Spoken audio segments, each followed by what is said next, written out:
Hello बच्चों, let's read this question. Solve the following linear programming problem graphically. Maximize z is equal to 3x plus 9y subject to constants x plus 3y less than equal to 60, x plus y greater than equal to 10, x is less than equal to y, x comma y greater than equal to 0.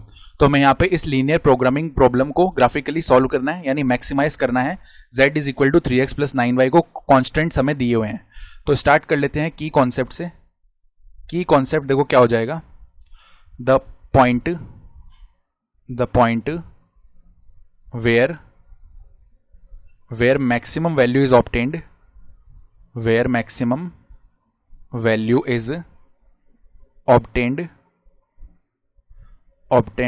can be found by checking, by finding all the corner points. यानी हम करने क्या वाले हैं, जितने भी corner points है वो निकाल लेंगे और कॉर्नर पॉइंट्स पे z की वैल्यू रख लेंगे, यानी z की वैल्यू देख लेंगे x और y की वैल्यू रख के कौन सी मैक्सिमम आ रही है. ठीक है, तो ऐसा करने के लिए हमें देखो कॉन्स्टेंट्स क्या क्या दिए हैं. x प्लस 3y का value less than equal to 60 है. उसके बाद x प्लस वाई का value greater than equal to 10 है. x का value less than equal to y है और x कॉमा y का value greater than equal to 0 है. तो सबसे पहले मैंने ये देखा कि x कॉमा y का value greater than equal to 0 है, यानी कि ये बात हो गई है हमारे फर्स्ट क्वाड्रेंट की. तो अब मैं y एक्सिस और z एक्सिस बना लेता हूँ, सॉरी y एक्सिस और x एक्सिस. तो ये y एक्सिस है और ये हमारा x एक्सिस हो गया इस तरीके से. ठीक है, तो फर्स्ट क्वाड्रेंट की बात है. अब ये जो है ये तीनों लाइंस हैं. तो एक बार के लिए इस इनइक्वालिटी को भूल जाओ, x is equal to y बना के देखते हैं. x is equal to y हमें पता है एक ऐसी लाइन आने वाली है जो कि ऐसे, जो हमारा ओरिजिन है ऐसे जाती है ये लाइन. ये x is equal to y हमारी लाइन है.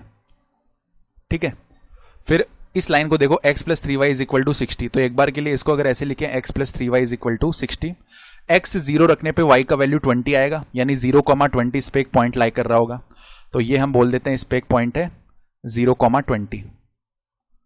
0,20 इस पे एक पॉइंट है और y को 0 रखने पे x का वैल्यू 60 मिलेगा, यानी 60,0 भी इस पे एक पॉइंट है. इन दोनों को ज्वाइन कर लो. ये जो लाइन है कुछ ऐसे जाएगी.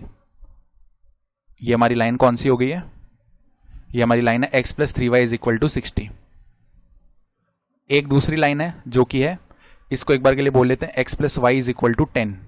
तो x 0 रखने पे y का वैल्यू 10 मिलेगा, यानी 0,10 इस पे एक पॉइंट लाई कर रहा है. इसी तरीके से 10,0 भी इस पे एक पॉइंट लाई कर रहा होगा. तो 10,0 जो है वो ऐसे आएगा यहाँ पे. तो ये कुछ ऐसे जाएगी लाइन, इस हिसाब से चली जाएगी.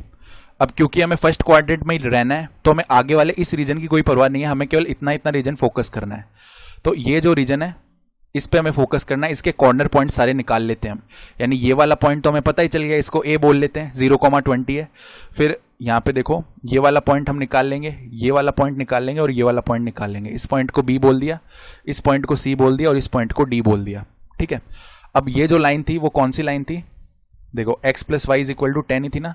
और क्या हमने सही रीजन को शेड किया, देखो x should be less than equal to y, यानी x is equal to y के इस तरफ होना चाहिए, बिल्कुल इस तरफ का ही रीजन है. फिर x plus y greater than equal to 10 होना चाहिए.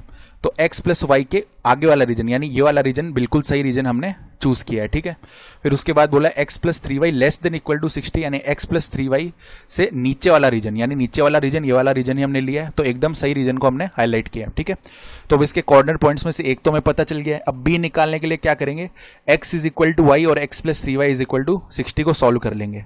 ठीक है, तो यहाँ पे देखो x प्लस 3y ऐसे लिख लेते हैं for b, x plus 3y is equal to है 60 और x इज इक्वल टू है y. तो यहाँ पे y की जगह जब x रखेंगे तो x प्लस में 3x इज इक्वल टू 60 हो जाएगा ना, यानी 4x का वैल्यू 60 हो गया. यानी x का वैल्यू कितना हो जाएगा हमारे पास में, ये वैल्यू देखो 15 बन जाएगा. ठीक है, तो x का वैल्यू अगर 15 हो गया, क्योंकि x is equal to y भी है ना, तो 15,15 ये पॉइंट आ जाएगा. सेम इसी तरीके से c निकालने के लिए for c x plus y is equal to 10 और x is equal to y को सॉल्व कर लो, यानी x प्लस में x इज इक्वल टू 10 मिल रहा होगा, यानी x का वैल्यू हो जाएगा 5. तो x 5 है तो y भी 5 ही होगा, क्योंकि x is equal to y पे तो लाई कर रहा है. ठीक है, फिर जब हमें d निकालना है, d पॉइंट देखो क्या है, यहाँ पे अगर d निकालना चाहते हैं तो x plus y is equal to 10 पे लाई कर रहा है और y एक्सिस पे भी लाई कर रहा है. y एक्सिस पे लाई कर रहा है यानी कि x 0 रख दो तो x जैसे ही 0 रखेंगे y का वैल्यू 10 मिलेगा, यानी ये पॉइंट 0,10 यहाँ पे हो जाएगा, 0,10 ये पॉइंट हो गया। अब हमें सारे पॉइंट मिल चुके हैं।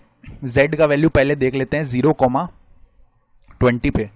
This will be equal to z क्या था 3x प्लस 9y, तो 3 मल्टीप्लाई में 0 प्लस में 9 मल्टीप्लाई में 20, डैट इज इक्वल टू कितना है 180। इसी तरीके से z का वैल्यू निकाल लेते हैं 0,10 पे। दिस इज 3 मल्टीप्लाई में 0 प्लस में 9 मल्टीप्लाई में 10, डैट इज इक्वल टू 90। अब z का वैल्यू निकाल लेते हैं 5,5 पे। This is equal to 3 multiply में 5 प्लस में 9 मल्टीप्लाई में 5, that is equal to 15 plus में 9 मल्टीप्लाई 5 यानी कि 45। This comes out to be 60। अब z का वैल्यू निकाल लेते हैं 15,15 पे। This comes out to be equal to कितना 3 मल्टीप्लाई में 15 प्लस में 9 मल्टीप्लाई में 15, तो ये कितना हो गया देखो यहाँ पे 45 प्लस में यहाँ पे देखो जो वैल्यू है हमारे पास 135 बन रही होगी, ठीक है, यानी कि ये जो वैल्यू है फर्दर 180 बन गई। तो मैक्सिमम वैल्यू कितना आ रहा है 180 तो आ रहा है, जो कि 2 पॉइंट्स पे आ रहा है, 0,20 पे भी आ रहा है और 15,15 पे भी आ रहा है। तो z मैक्स का वैल्यू कितना हो जाएगा 180। ये हमारा रिक्वायर्ड आंसर हो जाएगा इस क्वेश्चन के लिए। I hope you understood this explanation. Best of luck.